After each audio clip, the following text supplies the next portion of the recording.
Aku sebuah noda.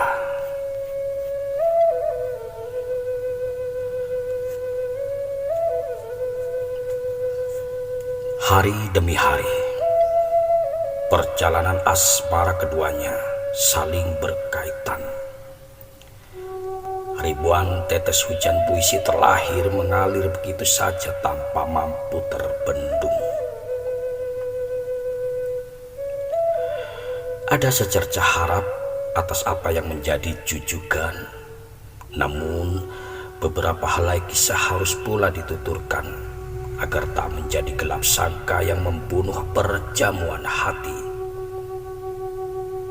Anggraini adalah sisi lain sebuah ilalang sekaligus mawar yang terluka pada masa lalunya.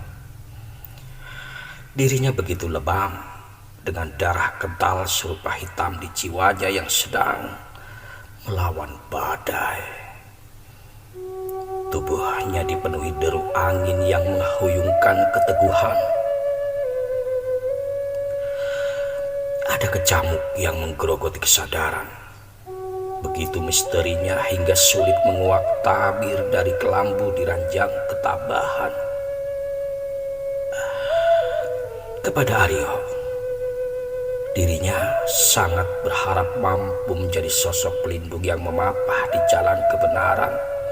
Walau keduanya belumlah baik menapaki kisah percintaan yang tumbuh di ladang dengan waktu yang tak tepat. Mereka menyadari benar hal ini. Sejauh lengannya mengayuh, masih dalam koridor yang baik, di mana tidak adanya itikat memperburuk keadaan. Dalam benak Aryo sedang menjelajahi renungan pada padang yang tandus mengering, di antara tangis pilu jalanan, di antara debu-debu kehidupan. Mata batin tak hendak berdiam diri. Sebuah pergumulan menyiksa mencambuki punggung kesadaran, mengecat warna abu-abu pada sebingkai kisah kelam. Entahlah dengan apa akan bersiap diri. Mungkin aku seorang musafir di peraduan panjang tanpa titik, yang kudapati hanya koma sebagai jeda, seperti halnya serumpun ilalang yang kupetik di tepi jalanan. Atau mungkin mawarmu yang telah memerah bercak tetesan luka meluka. Aku tahu hal yang menggilai tidaklah mungkin kurubah menjadi padi nan bijak. Namun setidaknya akan kucoba menjadi daun kering dengan sekawalan ikhtiar agar menjadi atap sebagai peneduh. Ilalang, engkau tak liar, hanya waktu tumbuhmu di tempat yang sulit dari yang tersulit, hingga sesak yang memenuhi ruang-ruangmu demi mencari oksigen murni yang terlahir dari nurani sejati. Adalah sebuah kejujuran, walaupun rasa sakit yang diterima, di mana selarik benang merah telah engkau tunjukkan pada kisi keselarasan berbagi demi mutiara esok bersama kehidupanmu yang benar-benar ada. Begitulah letupan dada Aryo meyakinkan diri. Dadaku menampung semua ambigu perasaan yang terbelah antara kehidupan nyata dan imajinasi. Namun di antara sekelebat saja, kita adalah bayangan yang mampu menjadi tolak ukur sebagai titian jalan logika. Kekasih, kita tahu kehidupan ini tak selamanya abadi menjejaki kaki buminya. Namun perhelatan perasaan dua insan yang sedang memanggungkan perannya, walau pentas tanpa penonton, tanpa riuh, tanpa decak kagum, tanpa seremonial. Sebab kita adalah takdir yang bersurat atas izin dari Sang Maha Agung. Berkali-kali resahmu tertampung, berkali-kali resahmu tertampung, berkali-kali pula perahumu retak hingga oleng tiada bersauh, terbawa ombak mengarus yang entah akan tiba di pantai mana. Percayalah, tak ada yang melebihkan harapan atas penyatuan dua hati kita, kecuali dalam altar keikhlasan membangun dan meramu rindu sepenuh kasih sayang ini tanpa mengenal waktu. Takdir, takdir. Maka bersabarlah dengan tegap berpegang keyakinan. Beradaku tak harus memasuki bidukmu, merobek layarmu, mematahkan tiang pancang, lalu memutuskan temali saut. Beradaku hanyalah sebuah dermaga batin yang tak menampak mata, yang serupa desauan angin, namun begitu dekat pada rahasia jantungmu, seperti yang pernah engkau katakan.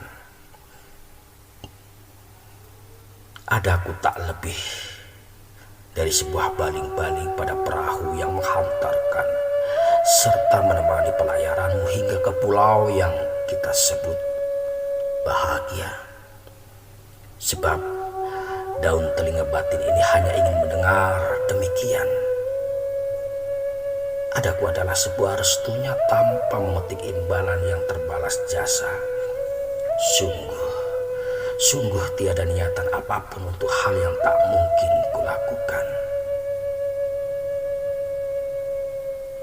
Noda dan ilalang tak mungkin melunturkan sisih kasih sayangku padamu, walau lebur berdarah-darah atas masa lalumu.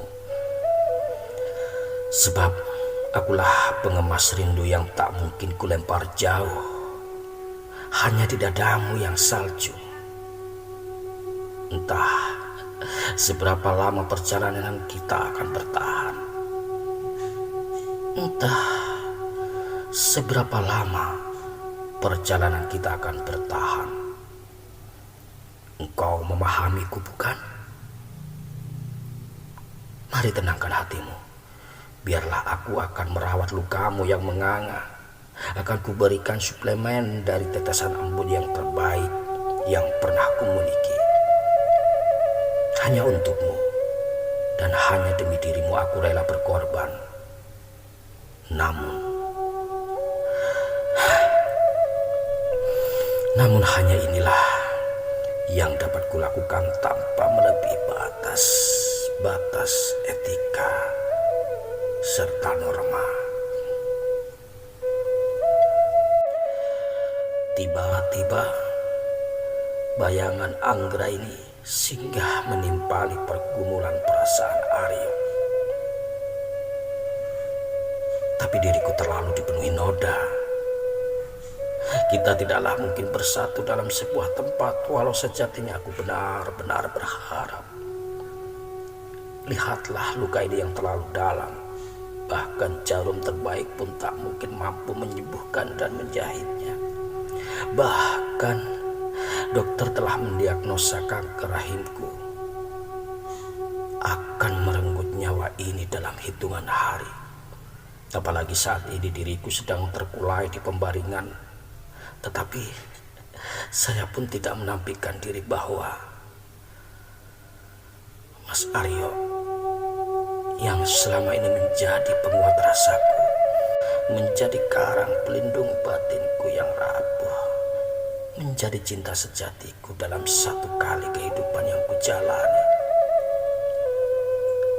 Aku membutuhkan hadirmu, sayang. Itulah mengapa satu alasan yang membuatku bertahan melawan nganga sang luka. Air matanya mengalir deras, membasahi kering pipinya yang mengerut dengan wajah yang begitu pasi. Bibirnya bergetar hingga tak mampu berkata-kata lagi. hanya sesenggup tangis yang berlarian mencari induk semangnya. Begitulah perseteruan batin keduanya. Rona pagi yang embun tiba-tiba lenyap oleh terik mentari menenggut ceria.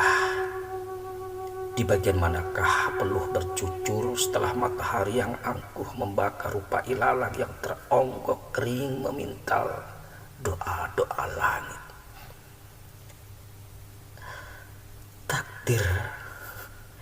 Takdir menghadirkan selimut awan, mendinginkan alam. Berharap sang bumi mengamini setiap timangan waktu, penantian demi penantian yang ia labuhkan pada detak jarum yang meraung-meraung agar mengisi kekosongan. Kembali angin berbisik mengusung pesan yang dileburkan lewat rintik rinai. Kian waktu, kian lebat bergerus lara. Esok yang manis dengan kumbang madu yang sedang menari teatrikal di panggung padang hijau. Kemudian tersenyum melambai, menyapa dedaunan dan kembali berpuisi memuja alam. Melengkunglah tubuh bumi menjadi ceruk demi menampung sejuk yang basah, agar tak ada lagi pagi yang hilang tenggelam oleh kesombongan sebagai rantai kehidupan. Pun Arya, lelaki yang selama ini teramat mencintai dan menyayangi Anggra ini, walau telah sadar akan keberadaan dirinya yang tidaklah sendiri, namun masih mampu memilah kedua kepentingan raga dan batin. Samar, lantunan puisi mengalir, mengisi kekosongan perbincangan keduanya dari bibir Anggra ini.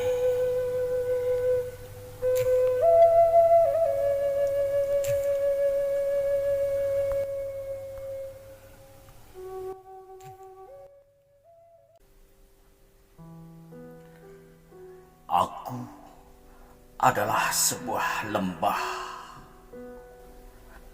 hanya gelap tanpa cahaya sedikit pun menemani. Aku adalah tetes nanah beraroma menyengat hidung, mencoba belajar menjadi darah kental dan segar. Merah darahku memadati aliran nadi demi perjalanan nan panjang. Dan angin telah membawaku pada lembah berwarna abu-abu. Itu ada kamu di dalamnya, walau tak mampu ku sentuh. Namun begitu sangat kurasakan di hati. Hampir saja kubunuh dalam pikiranku agar terkubur mati. Namun suara merdumu telah menuntunku untuk tetap terjaga. Tentang lamunan yang sempat tenggelam, membangkitkan gairah untuk tetap setia bersama nafas ini.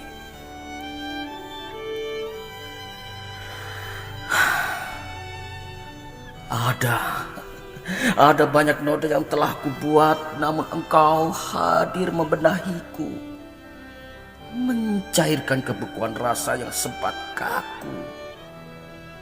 Lalu aku benar-benar tersadar, ternyata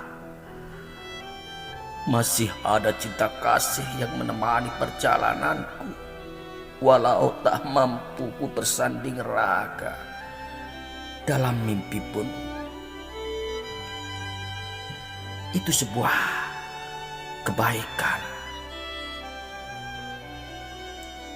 Oh, ketika malamku sedang bercumbu sunyi, ketika ragaku kosong tanpa isi, hanya kamu yang mampu menghidupkanku kembali untuk menunjukkan jalan setiap pada nyataku bahwa masih ada tangan Tuhan yang singgah menyertai melalui jiwamu